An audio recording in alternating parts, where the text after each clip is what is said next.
Hello, good morning. Um, I've been led to quite a bit of the same verses lately, especially when it comes to Second Kings with Elijah ascending into heaven, a form of rapture. He was raptured. I've been getting that a lot, and also um, 1 Samuel chapter 8, where Saul is appointed king over Israel, the first king. Now, this is important because it's a foreshadowing of where we are as a country, America, because we basically did the same thing that the Israelites did to God, but we did it in America. Now, people can say what they say, whatever, don't care, but it's true. So, I'll read it to you, and you can let me know what you think. 1 Samuel chapter 8, verse 7 through 18. And the Lord said to Samuel, Heed the voice of the people in all that they say to you, for they have not rejected you, but they have rejected me, that I should not reign over them, according to all the works which they have done since the day that I brought them out of Egypt, even to this day, with which they have forsaken me and served other gods. So they are doing to you also. Now therefore heed their voice. However, you shall solemnly forewarn them, and show them the behavior of the king who will reign over them. So Samuel told all the words of the Lord to the people who asked him for a king, and he said, This will be the behavior of the king who will reign over you. He will take your sons and anoint them for his own chariots, and to be his horsemen, and to show, and some will run before his chariots. He will appoint captains over his thousands, and captains over his fifties. Will set some to plow his ground and reap his harvest, and some to make his weapons of war and equipment for his chariots. He will take your daughters to be performers, cooks, and bakers. And he will take the best of your fields, your vineyards, and your olive groves, and give them to his servants. And he will take a tenth of your grain and your vintage,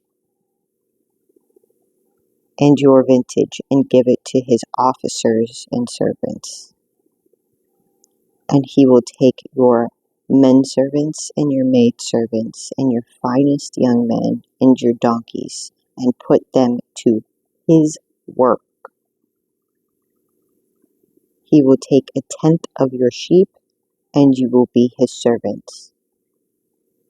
And you will cry out in that day, because your king, whom you have chosen for yourselves, and the Lord will not hear you in that day.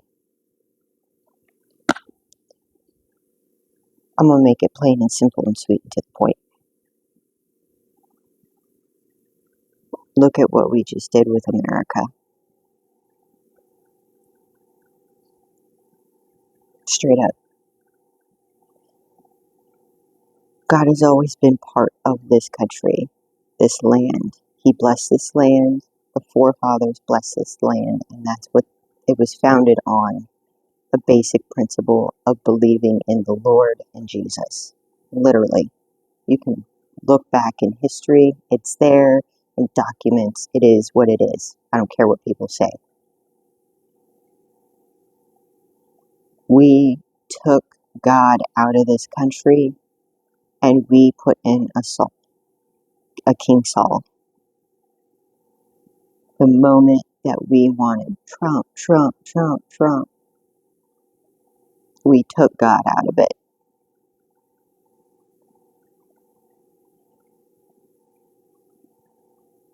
We have our Saul. And if you weren't paying attention to the news yesterday, our King Saul decided to personally split the land of Israel, which is prophecy. Whether you believe it or not, it's prophecy. And Netanyahu willingly gave it to Trump, which means it is official. The land has been split. This explains why America is not part of the tribulation, because we split the land and we let our King Saul do it. Our time is up. We allowed our King Saul to do what he wanted, and he don't follow God. And if you want to know how this story ends, just open up to 1 Samuel. You'll find your answer. But I can tell you it's not good. We're done as a country. Our fate is sealed. We are splitting Israel, even if we have to take it by force. And that's what Trump said. Prepare. We're done. Get right with God. Get right with Jesus. Our time is set, short, and sweet. God bless. Good luck.